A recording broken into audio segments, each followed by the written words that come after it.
सज्जनों, आज अंबेडकर जयंती मनाई जा रही है। अंबेडकर जी की जितनी महिमा, जितनी पूछ, जितना सम्मान आम समाज में उनके जीवन काल में नहीं रहा, राजनीतिक कारणों से, वोट बैंक की राजनीति के कारण अब उनका मान सम्मान निरंतर बढ़ता जा रहा है। जब वो अपने जीवन में थे, उनके पिताजी ब्रिटिश सेना में नौकरी करते थे और अंबेडकर जी की पढ़ाई लिखाई भी उसी परिवेश में हुई।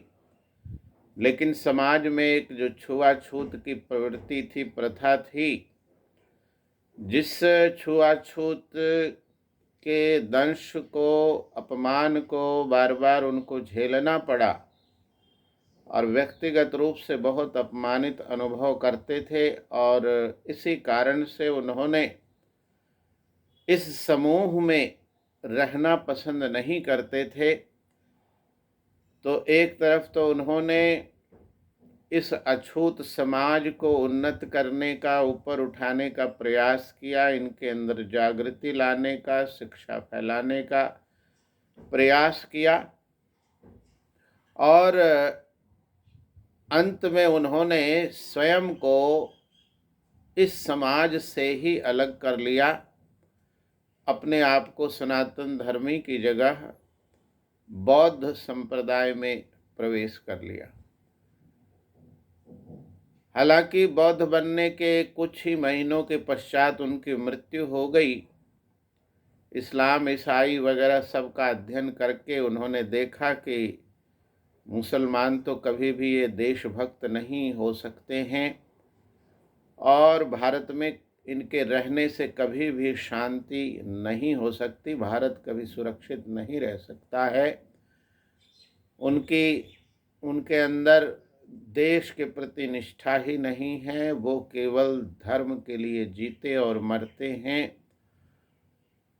तो ये सब देख करके उन्होंने लिखा भी और इस्लाम स्वीकार नहीं किया, क्रिश्चियनिटी को भी उन्होंने स्वीकार नहीं किया, बौद्ध को उन्होंने अच्छा माना।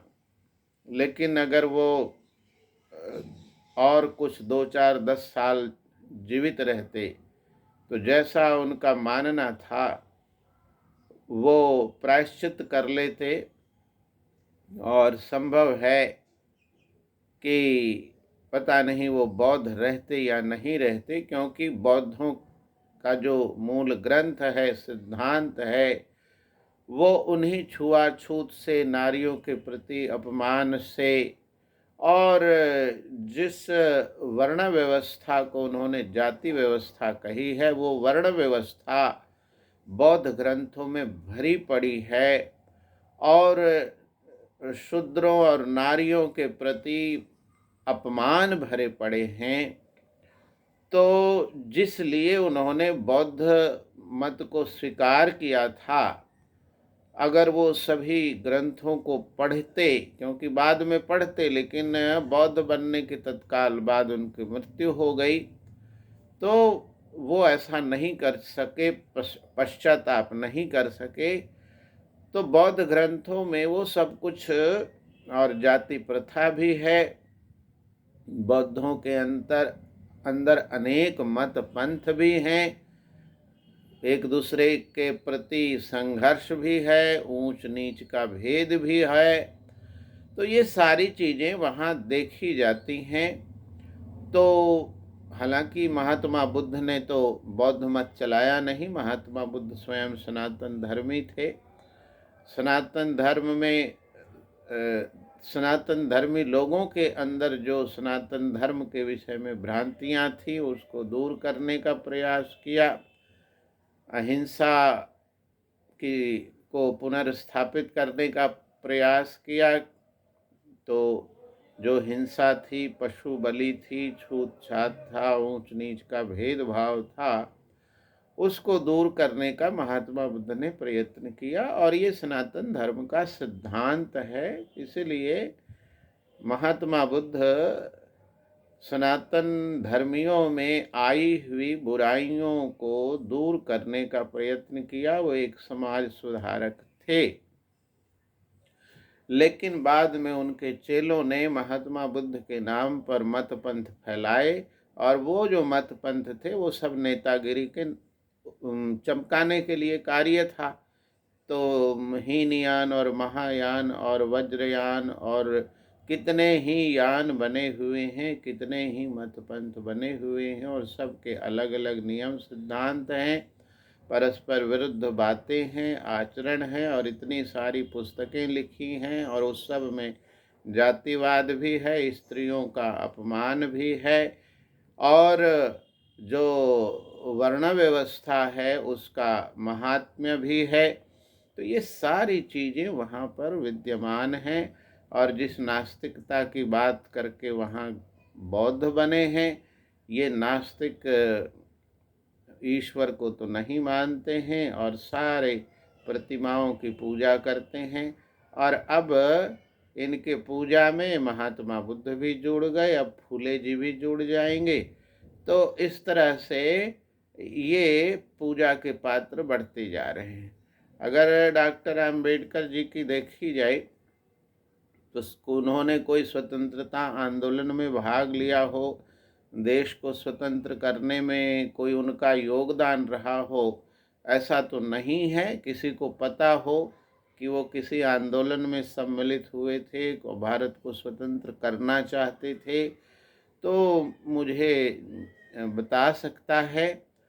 क्योंकि मूलतः वो तो ब्रिटिश सरकार के समर्थन में ही थे। उसके कारण अलग अलग कई कारण थे, जैसे कि मुस्लिम लीग और मुस्लिम नहीं चाहते थे कि देश स्वतंत्र हो जाए। उसका कारण यही था कि स्वतंत्र हो जाएगा तो देश सनातनियों का हो जाएगा और सनातन धर्म के अंदर हमारी स्थिति दुर्बल हो जाएगी, निर्बल हो जाएगी। इस कारण से डॉक्टर अंबेडकर भी और मुस्लिम लीग वगैरह भी ये स्वतंत्रता आंदोलन में स्वतंत्रता चाहते नहीं थे मूल रूप से। और जब इन्होंने चाहा तो वही शर्त पर कि हमें अलग देश मिलना चाहिए, और उनको मिला। तो उसी तरह के जो प्रशासन में भागीदारी आदि है, वो चीज़ें डॉक्टर अंबेडकर ने भी मांग की और वो उनको भागीदारी मिली है, अब तक मिलती आ रही है। अस्तु, तो स्वतंत्रता आंदोलन में डॉक्टर अंबेडकर जी का कोई योगदान हो, किसी आंदोलन में सम्मिलित हुए हों महात्मा गांधी के साथ, या जो गर्म दल है उनके साथ, नरम दल है उनके साथ, तो ये नहीं है। हाँ, वो निरंतर दलितों के सेवा उद्धार कार्य में लग रहे हैं कि उनको छुआछूत मिट जाए, पानी पीने का अधिकार मिल जाए, मंदिरों में प्रवेश मिल जाए। तो वो प्रयास केवल वही नहीं कर रहे थे, उसके साथ जो सनातन धर्मी ब्राह्मण क्षत्रिय जो थे वो सब कर रहे थे, और कोई नवीन प्रयास नहीं था। और वो स्थिति थोड़ा बहुत अभी भी बनी हुई है। अब जो कहा जा रहा है कि जो कुछ भी दलित वर्ग जो है अभी कह रहा है कि हमें जो कुछ भी प्राप्त हुआ है वो बाबा साहेब ने प्राप्त कराया है, हमें सारा अधिकार बाबा साहब ने दिलाया है। तो लोगों को ये पता होना चाहिए बाबा साहब का उस समय स्थान क्या था। जो उस समय मुख्य दल कांग्रेस थी, और जवाहरलाल नेहरू और गांधी, तो गांधी जी से बनती नहीं थी, और जवाहरलाल नेहरू कभी उनको अपने से अपने बराबर या अपने आसपास भी देखना पसंद नहीं करते थे, और उनको राजनीतिक क्षेत्र में क्षति पहुंचाने, हराने का इतना प्रयास करते रहे, और कभी उनके कार्यों को महत्व नहीं दिया। तो ये जो कह रहे हैं कि देखना ये है कि संविधान बनने में या स्वतंत्र भारत को स्वतंत्र होने में तो भारत की स्वतंत्रता में एक तो अंबेडकर जी का योगदान कुछ नहीं दिख रहा, और दूसरा ये है कि संविधान के निर्माण में जो उनको एक कहिए दलितों की तरफ से प्रतिनिधित्व प्राप्त हुआ, योग्य व्यक्ति थे इस कारण से भी हुआ, और दलित समाज थे इसलिए भी उनको प्रतिनिधित्व प्राप्त हुआ। लेकिन उसमें उनका स्थान क्या था? जैसा आज दलित समाज उनकी पूजा कर रहा है, और पूजा वैसे ही कर रहा है जैसे मंदिरों में प्रतिमाओं की पूजा होती है, जबकि ये स्वयं डॉक्टर अंबेडकर के सिद्धांतों के विरुद्ध है कि जिस तरह से दूध चढ़ा रहे हैं और सब तरह के उसी तरह से पूजा कर रहे हैं, जैसे मंदिरों में मूर्तियों की पूजा की जाती है उसी तरह की पूजा भी ये लोग कर रहे हैं। तो देखना यह है कि डॉक्टर अंबेडकर जी की स्थिति क्या थी। तो संविधान, फिर बात वही आती है कि जो संविधान सभा के सदस्य थे, अध्यक्ष थे और अनेक समितियां थी, क्या उन सब के विचार, उन सब के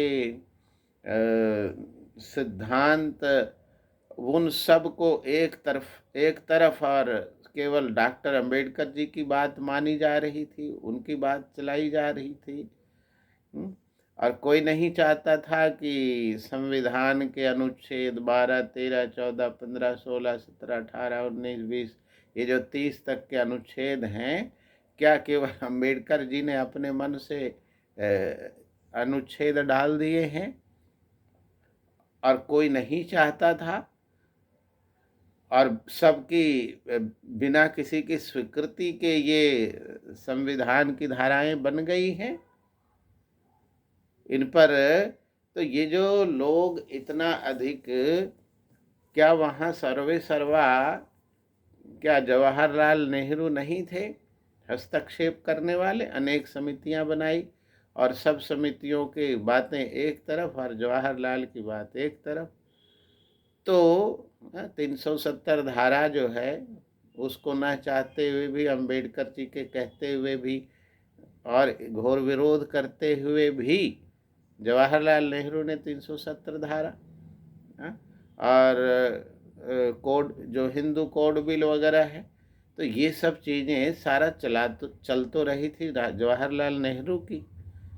तो ये जो लोग मान रहे हैं ये सब कुछ जवाहरलाल, ये बाबा अंबेडकर ने हमें दिला दिया, हमें कर दिया, तो ये सब क्या है? ये क्या है? ट्रांसफ़र ऑफ क्रेडिट नहीं है कि भाई पूरी संविधान सभा थी, अध्यक्ष थे, सदस्य थे, उन सब ने मिलकर के सब कुछ किया है, और एक व्यक्ति के प्रति सारा क्रेडिट ट्रांसफ़र करना, श्रेय देना, ये राजनेताओं का तो ठीक समझ में आ रहा है कि वो तो दलितों का जो वोट लेना चाहते हैं, उनका मत लेना चाहते हैं, इसके कारण बहुत अधिक उसकी प्रतिष्ठा करने लग गए हैं या प्रतिष्ठा का दिखावा करने लग गए हैं। लेकिन यथार्थ क्या है अंदर से सब जानते हैं, समझते हैं, लेकिन दलित वर्ग जो है वो केवल अंबेडकर को सारा श्रेय दे करके अब क्या कर रहा है, शेष जो महापुरुष हैं और शेष जो संपूर्ण सनातनी हैं या संपूर्ण जो लोग हैं, उनसे अपने आप को अलग कर रहे हैं कि हम और हमारे अंबेडकर, देश और देश के एक महापुरुष अंबेडकर नहीं। जब तो इस तरह से, और जैसे कि दलितों का कोई उद्धारक ही नहीं रहा भाई, स्वामी दयानंद रहे, स्वामी श्रद्धानंद रहे, और आर्य समाज ने इतने सारे बलिदान दिए, आर्य समाज से संबंधित लोगों ने बलिदान दिए, और जाति प्रथा मिटाकर, छुआछूत बिल्कुल मिटा करके, और कई बलिदान भी हुए जो कि आपके नहीं हुए उतने। तो ये जो चीज़ें हैं वो निरंतर चलती रही हैं और आगे भी होना चाहिए। तो वैदिक समाज में, वेद शास्त्र में तो ये छुआछूत की बात ही नहीं है, और जाति प्रथा भी नहीं है। वर्ण व्यवस्था है, उसको आप मना नहीं कर सकते, उसके बिना आप चल नहीं सकते। बिना चले, उसके बिना चल के कोई दिखा दे। कहीं पर वर्ग भेद, वर्गहीन समाज, वर्ग विहीन क्लासलेस सोसाइटी कहीं विश्व में दिखा दे। चीन में दिखा दो, उत्तर कोरिया में दिखा दो, रूस में दिखा दो, क्यूबा में दिखा दो, जहाँ भी कोई कम्युनिस्ट शासन है या कोई भी है, तो क्लासलेस जो है वर्गीकरण तो हर जगह है, हर जगह है। सूक्ष्म से सूक्ष्म वर्गीकरण है। कौन कितनी योग्यता रखता है, कौन किस कर्म में कुशल है, तो उसको उसी कर्म में लगाया जाता है। योग्यता के अनुसार उसको काम मिलना चाहिए। तो ये जो वर्ण व्यवस्था है, उसको तो कोई मना कर नहीं सकता कभी भी। शब्दों के भेद में और चक्र में भले चक्रव्यूह में फंसे रहो, तो लेकिन आप कभी वर्ण व्यवस्था से बच नहीं सकते। लेकिन जाति व्यवस्था जो तथाकथित है, वो जाति व्यवस्था वेद शास्त्र में नहीं है, छुआछूत में की व्यवस्था नहीं है। और उस तरह के जो अपमानजनक भेदभाव करना, ज्ञानपूर्ण जो भेद है, हर व्यक्ति में भेद है, वो तो है ही, लेकिन भेदभाव का मतलब अपमानित करने वाली बात है। तो वो भेदभाव, यहाँ तो सबका वेद शास्त्रों में सम्मान है। शूद्र का, ब्राह्मण, क्षत्रिय जो भी है, यहाँ तो कीट पतंग का भी सम्मान है, पशु पक्षी का भी सम्मान है, जड़ चेतन सबका सम्मान है, सबकी उपयोगिता है, उस सब से मिलकर सृष्टि बनती है। तो इसलिए किसी का अपमान है ही नहीं। तो तात्पर्य ये है कि आज जो दलित समाज है, वो सारा श्रेय अंबेडकर को दे रहे हैं। और वो एक तरह से जो अलगाववाद के जो बीज इनके अंदर बोए हैं, वो बस हम और हमारे अंबेडकर जी, हम और हमारे फूले जी, इस तरह से करके, और अन्य महापुरुषों को ये अब मानते भी नहीं हैं। अब ये देखिए इनकी दुर्गति कि सारा समाज है वो सबको मान रहा है, फूले को भी मान रहा है, रविदास जी को भी मान रहा है, कबीर जी को भी मान रहा है, अंबेडकर को भी मान रहा है। और ये केवल और केवल अंबेडकर और यही दो चार महापुरुषों को कि ये हमारे थे और बाकी सब हमारे नहीं हैं। तो ये अज्ञानता पूर्ण व्यवहार समाज में चल रहा है। तो आज आवश्यकता ये है कि अंबेडकर के एक तो साहित्य पढ़ें, सही समझें, और ये जाने कि उनका स्वतंत्रता आंदोलन में कोई योगदान नहीं था, उनका कोई ऐसा प्रभाव नहीं था कि उन्होंने अकेले सब कर दिया और दलितों को जो मिल रहा है, अभी मिल रहा है, वो सब उन्होंने दिला दिया। तो ऐसा कुछ भी नहीं है। ये संपूर्ण संविधान सभा और सभी समितियों का योगदान है। पूरे देश की जो मेधा है, नेतृत्व है, उसका योगदान है। तो ये डॉक्टर अंबेडकर ने तो सबको पढ़ने लिखने कहा है, ये पढ़ते लिखते हैं नहीं, और अभी भी इनको बहकाने वाले भरे पड़े हैं, और ये अभी भी बहक रहे हैं और समाज से टूट रहे हैं, और वही वोट बैंक बनते जा रहे हैं। जब पढ़ेंगे लिखेंगे नहीं तो कभी माया वोट बैंक बनाएगी, कभी ममता वोट बैंक बनाएगी, कभी चंद्रशेखर बनाएगा, और इसी तरह से अलग अलग सारे उनको वोट बैंक के रूप में उपयोग करते रहेंगे। तो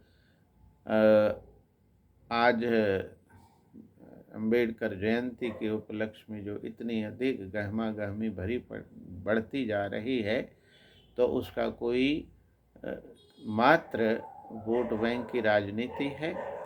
और जो दलित समाज के अंदर इतनी गहमा गहमी बढ़ रही है, इतना अधिक अंबेडकर पूजा चल रही है, इसका कारण है कि वो किसी और को श्रेय नहीं देना चाहते हैं, केवल अंबेडकर जी को श्रेय देना चाहते हैं।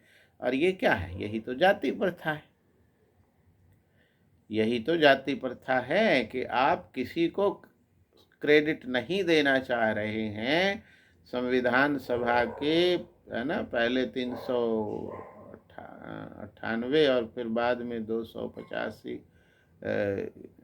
90 85 के लगभग जो सदस्य थे, आप किसी को क्रेडिट नहीं देना चाह रहे हैं। आप अम्बेडकर जी को क्यों देना चाह रहे हैं? आपके समूह से हैं, आपकी जाति के हैं। महात्मा फूले को क्यों? क्योंकि आपकी जाति के हैं। और इसी को तो जातिवाद है, जातिवाद कह रहे हो।